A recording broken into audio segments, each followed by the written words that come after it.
Assalamualaikum warahmatullahi wabarakatuh. Kali ini saya akan menjelaskan tentang biografi Utsman bin Affan. Utsman bin Affan merupakan anak dari seorang ibu yang bernama Arwa binti Furoch dan seorang ayah yang bernama Affan bin Al-As. Ia lahir di Taif pada tahun 574 Hijriah dan ia lahir dari golongan Bani Umayyah. Utsman bin Affan merupakan salah satu dari 22 orang Mekah yang tahu cara menulis. Ayahnya Affan meninggal ketika usianya masih muda pada saat pergi berdagang ke luar negeri. Ayahnya meninggalkan begitu banyak harta warisan kepadanya. Ia pun menjadi seorang pedagang yang sukses dan menjadikan dia salah satu orang terkaya di golongan Bani Quraisy. Ia juga menjadi pedagang yang handal dan begitu sangat dermawan di antara pedagang lainnya. Utsman bin Affan masuk Islam atas ajakan dari Abu Bakar As-Siddiq. Ia juga merupakan salah satu dari as-sabiqunal awalun ataupun orang-orang yang pertama masuk Islam. Rasulullah SAW menggambarkan bahwa Utsman bin Affan merupakan salah satu orang yang paling jujur dan rendah hatinya di antara kalangan kaum muslimin dan di antara sahabatnya. Bahkan Rasulullah juga berkata bahwa malaikat pun malu saat melihat Utsman bin Affan. Utsman bin Affan diberi gelar Zun Nur Ain yang berarti memiliki dua cahaya. Ini diberikan karena Utsman bin Affan menikahi dua putri Rasulullah, yaitu Ruqayyah dan Ummu Kalsum. Utsman bin Affan juga merupakan khalifah pertama yang memperluas wilayah Masjidil Haram dan juga Masjidil Aqsa. Ini dikarenakan semakin banyaknya umat muslim yang melaksanakan ibadah haji. Utsman bin Affan juga mencetuskan banyak ide. Salah satunya ialah membentuk kepolisian keamanan rakyat, membangun bangunan untuk menyelesaikan perkara, dan membentuk tentara laut.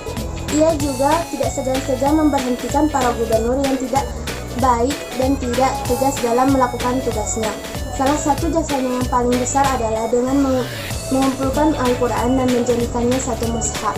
Sekian biografi dari Utsman bin Affan.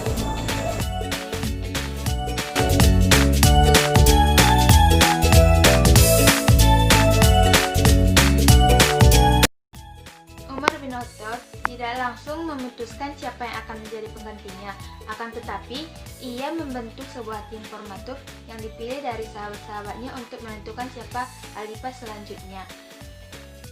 Alasannya karena Umar tidak merasa sebaik Abu Bakar bisa menunjukkan sahabat selanjutnya yang akan menggantinya, dan akan tetapi dia juga merasa tidak sebaik Nabi Muhammad bisa membiarkan para sahabatnya untuk memilih penggantinya selanjutnya. Umar menugaskan 6 sahabat untuk sebagai tim formatur. Yang pertama adalah Utsman bin Affan, yang kedua Ali bin Abi Thalib, yang ketiga adalah Talha bin Ubaidillah, yang keempat adalah Jubair bin Awam, yang kelima adalah Sa'ad bin Abi Waqqas, yang keenam adalah Abdurrahman bin Auf. Yang keenam sahabat ini memiliki hak untuk memilih dan dipilih. Untuk melengkapi tim formatur, Umar menambahkan putranya yang memiliki hak memilih tapi tidak untuk dipilih. Mengadakan sidang untuk mencari siapa khalifah yang terpilih. Masing-masing sahabat berusaha keras agar terpilih. Sebagai ketua sidang, Abdurrahman bin Auf bersikeras untuk menjernihkan persoalan, sehingga forum mendapatkan dua calon, yaitu Ali bin Abi Thalib dan Utsman bin Affan. Sebagai ketua, Abdurrahman bin Auf mengajak umat Islam untuk segera sholat ke masjid. Seusai sholat berjamaah di masjid, Abdurrahman bin Auf memanggil Ali bin Abi Thalib ke atas mimbar dan bertanya, "Apakah Anda siap Di menegakkan kitab Allah, sunnah Rasul, dan mengikuti kebijaksanaan yang telah ditempuh oleh Abu Bakar dan Umar. Saya akan mengikuti kitab Allah, sunnah Rasul, dan pengetahuan saya. Selanjutnya, Abdurrahman bin Auf memanggil calon kedua, yaitu Utsman bin Affan, dan bertanya hal yang sama kepada Utsman. Utsman menjawab, "Ya, saya akan berjanji berpegang teguh kepada kitab Allah, sunnah Rasul, dan mengikuti kebijaksanaan yang telah Abu Bakar dan Umar tempuh." Mendengar hal tersebut, Abdurrahman bin Auf langsung memegang tangan Utsman bin Affan dan membaiatnya sebagai khalifah. Hal tersebut segenap yang hadir juga membaiatnya. Penetapan Utsman bin Affan yang melalui informatur dan segera voting atau pemungutan suara suatu hal yang berbeda dari pemilihan Abu Bakar dan Umar. Hal tersebut juga hal yang pertama dilakukan dalam kebudayaan Islam, yaitu secara pemungutan suara.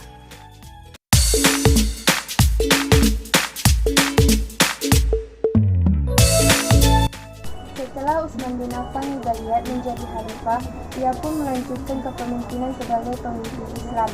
Pada paruh pertama, Utsman bin Affan tetap melanjutkan pola dan strategi kepemimpinan dari Umar bin Khattab, dan pada paruh kedua, barulah ia mengganti pola dan strategi kepemimpinannya. Hal ini terlihat pada pergantian dari pejabat maupun gubernur yang dilakukan Utsman sebagian besar dari daerah kepemimpinan Islam. Hal ini menyebabkan banyaknya gejolak yang terjadi masyarakat. Apalagi Utsman mengganti sebagian pejabat dan gubernur itu dengan sanak saudaranya ataupun kerabatnya, menyebabkan masyarakat menjadi melakukan banyak pemberontakan di kalangan masyarakat Islam. Hal ini dapat diatasi oleh Utsman bin Affan dalam jangka waktu yang singkat dengan bantuan dari beberapa panglima. Masyarakat banyak yang mengatakan bahwa kepemimpinan dari Utsman bin Affan ini adalah nepotisme. Sebenarnya Utsman bin Affan tidak melakukan nepotisme. Para gubernur ataupun pejabat yang diangkatnya ataupun digantinya tidak sebagian besar dari kalangan kerabat ataupun sanak saudaranya.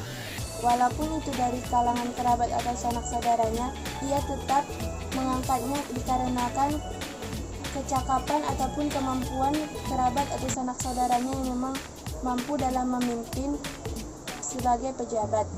Utsman bin Affan pun tidak segan-segan menerapkan hukuman ataupun menurunkan jabatan kepada kerabat ataupun sanak saudaranya yang melakukan kesalahan dalam memimpin. Ia juga mengangkat ataupun mengganti para kerabat ataupun sanak saudaranya menjadi gubernur ataupun pejabat tidak setelah ia dibaiat, namun bertahap setelah beberapa tahun ia menjadi khalifah.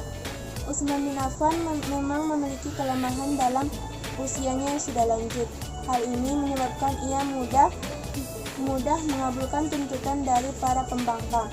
Namun, masih banyak tentara, pejabat maupun sahabat yang masih setia di belakangnya dan mendukungnya dalam menyelesaikan berbagai masalah. Masyarakat mengatakan bahwa kelemahannya ini adalah sebuah kegagalan Utsman bin Affan dalam melaksanakan kepemimpinannya sebagai pemimpin umat Islam setelah Umar bin Khattab.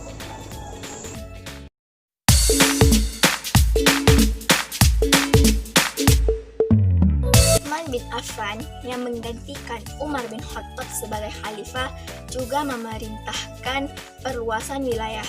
Daerah-daerah yang telah ia taklukkan adalah Barkah, Tunis, Nubia, Tripoli, dan semuanya itu berada di Afrika. Penaklukan ke daerah timur, pasukan Islam berhasil menaklukkan Armenia Utara, daerah-daerah di seberang Sungai Jihun, Kabul, Ghazna, Baktria, dan Turkistan. Selain itu, pasukan Islam juga membangun angkatan laut yang dimana mereka berhasil menaklukkan Pulau Siprus dan Rhodes.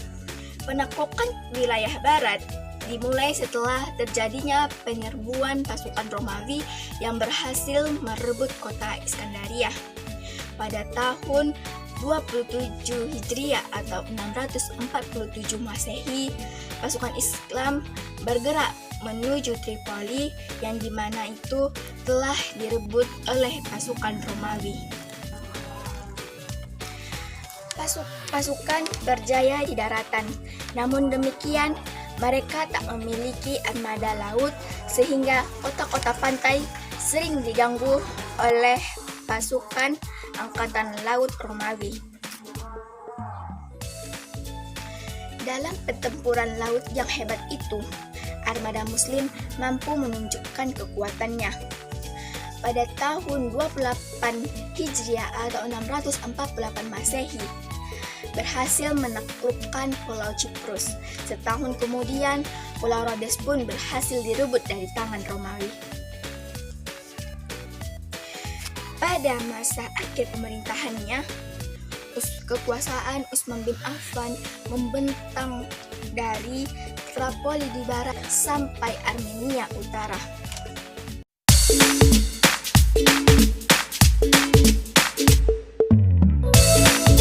Sejarah terbunuhnya Utsman bin Affan.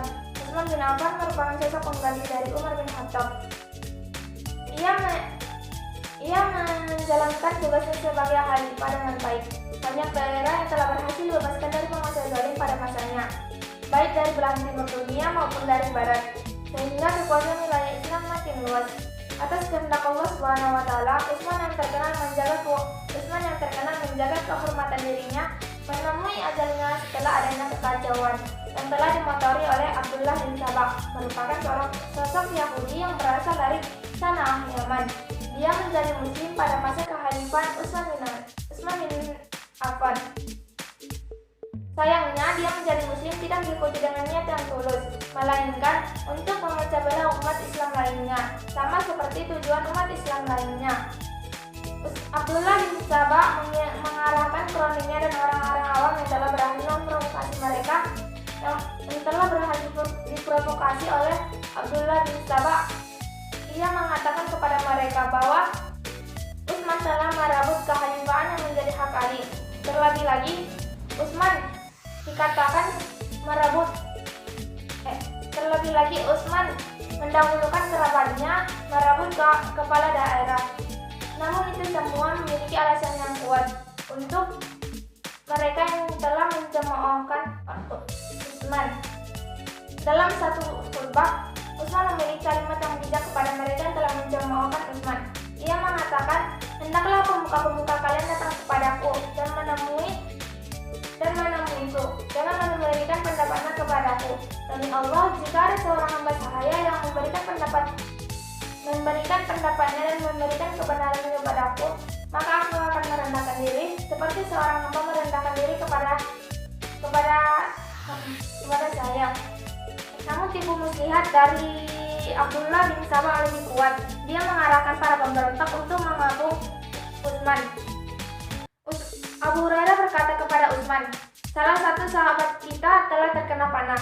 Mendengar itu, Utsman tidak ingin ada pertumpahan darah di antara mereka. Abu Hurairah bercerita, saat ini adalah waktu yang tepat untuk membalas mereka. Abu Hurairah berkata, "Sekarang buang pedang yang ada di tanganmu.